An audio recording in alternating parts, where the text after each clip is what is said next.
বন্ধুরা, স্টেশন থেকে এলাম কর্তাবাবুকে নিয়ে।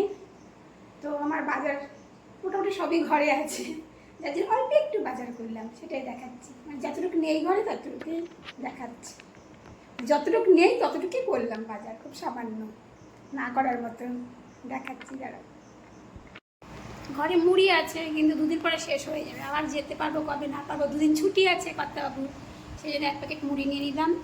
তারপর চানাচুর নিয়ে নিয়েছি, আর সবজির দোকান থেকে টমেটো, বিনস আর উচ্ছে নিয়ে নিলাম। উচ্ছেটা শেষ হয়ে গেছে আমার, টমেটো আছে, কম আছে, সেগুলোটা নিয়ে নিলাম।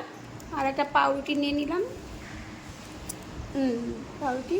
আর দেশি মুরগির ডিম 8টা পেলাম মোটে আজকে, সে নিয়ে নিলাম। সবসময় পাওয়া যায় না, তো নিয়ে রেখে দিই ফ্রিজে। তো আজকে তো নীলষষ্ঠীর উপোস, আজকে তো কোনো মতেই খাওয়া দাওয়া হবে না, কালকে মঙ্গলবার নিরামিষটাও খাওয়া হবে না, খেতে খেতে সেই পরশু দিন। তো তাই সামান্য একটু বাজার করলাম। তো রাখছি, টাটা, গুড নাইট।